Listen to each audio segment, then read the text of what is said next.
அந்த ஆஷூரா தினத்திலே முக்கியத்துவம் வாய்ந்த ஒரு அமல் என்னவென்றால், காலையிலிருந்து மாலை வரை அல்லாஹ்விடத்தில் அதிகமாக கையேந்தி துஆ செய்வதற்குரிய நாள், முக்கியமான நாள்.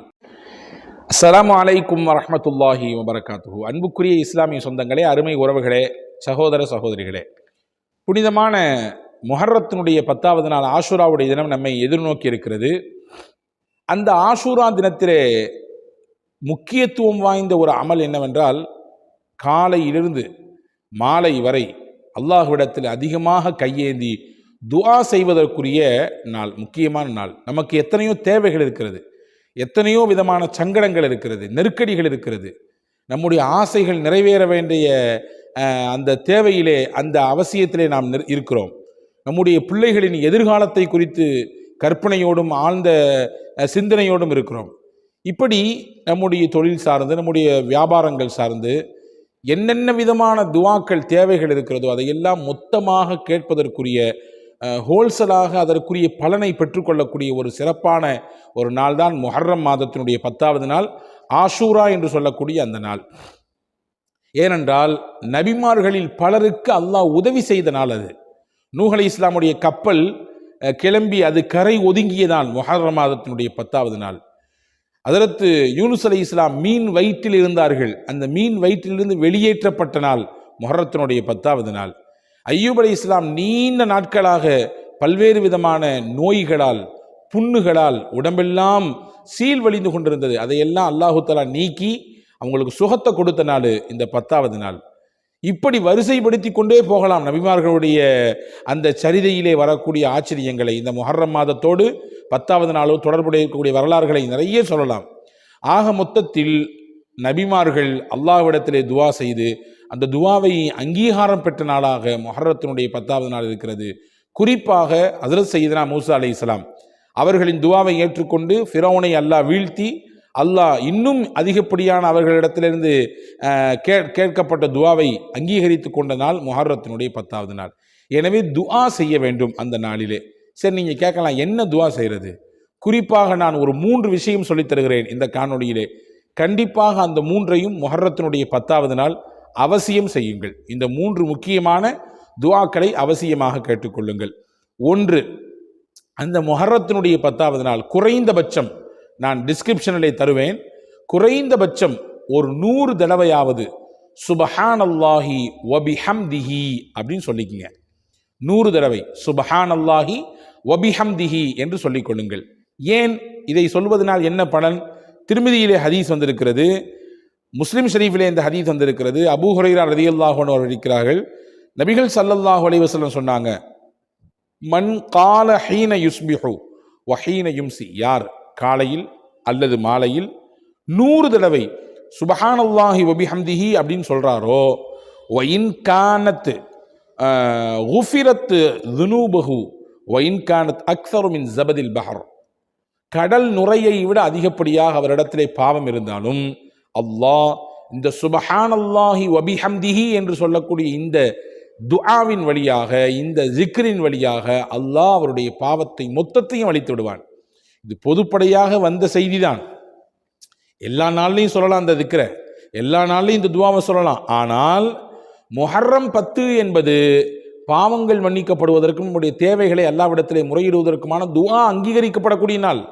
இப்போ அந்த நாளில் இந்த மகத்தான துஆவை அல்லாஹ்விடத்தில் கேட்கிற பொழுது நம் பாவங்கள் எல்லாம் மன்னிக்கப்படுவதற்கு, அழிக்கப்படுவதற்கு அது காரணமாக அமையும். 1. 2வது, நாம் கேட்கக்கூடிய 2வது முக்கியமான விஷயம் என்னன்னா, அல்லாஹ்விடத்திலே பாவ மன்னிப்பு கேட்க வேண்டும். பாவ மன்னிப்பு, இஸ்திக்ஃபார், அது மகத்தான பல பலன்களை தரக்கூடியது. குழந்தை இல்லாதவங்க கூட தொடர்ச்சியாக அதிகப்படியாக இஸ்திக்ஃபார் செய்தால் அவர்களுக்கு குழந்தை கிடைக்கும் என்று குர்ஆன் நிரூபிக்கிறது.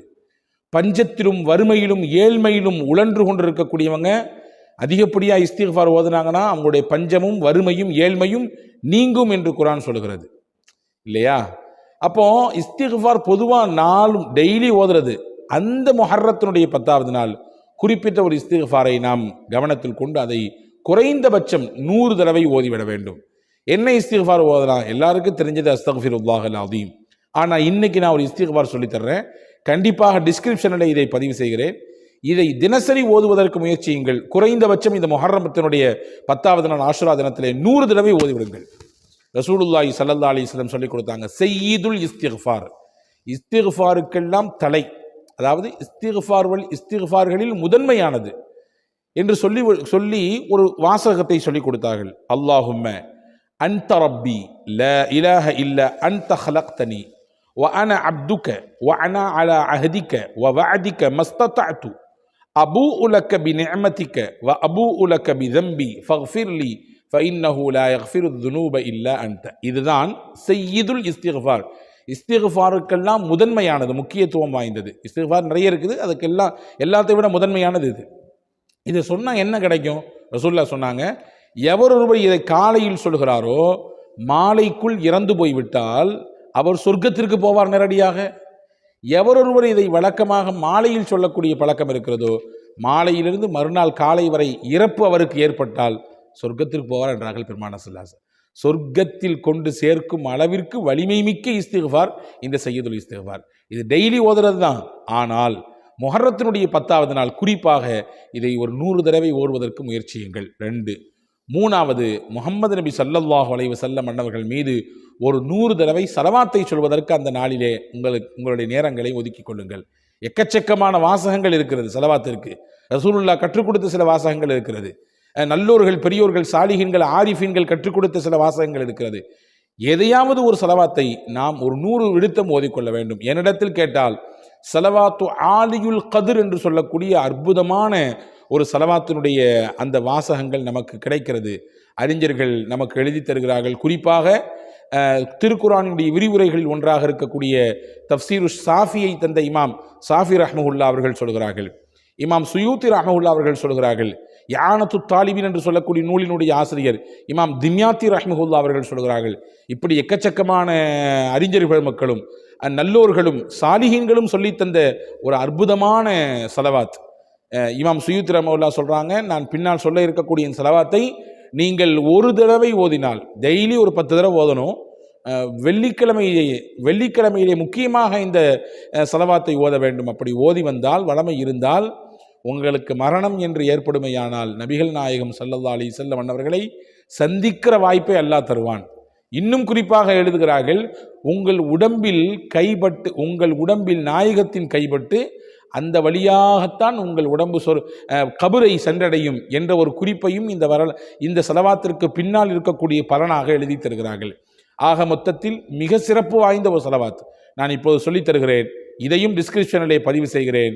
நான் முதல் சொன்ன சுபஹானல்லாஹி வபிஹம்திஹி அந்த திக்ர், அடுத்து சொன்ன சய்யிதுல் இஸ்திக்ஃபாருக்கெல்லாம் முக்கியத்துவம் வாய்ந்த இஸ்திக்ஃபாராக, தனித்துவம் வாய்ந்த இஸ்திக்ஃபாராக இருக்கக்கூடிய அந்த இஸ்திக்ஃபார், 3வது இப்பொழுது சொல்ல இருக்கக்கூடிய ஸலவாத். இந்த 3ஐயும் வரிசைப்படுத்தி உங்களுக்கு டிஸ்கிரிப்ஷனில் தரப்படும். அவசியம் பார்த்து அதை ஓதுங்கள்.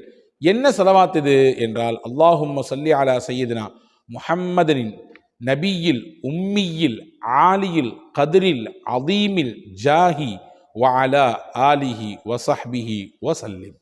இதுதான் ஸலவாத்து ஆலியுல் கதிர் என்று சொல்வார்கள்.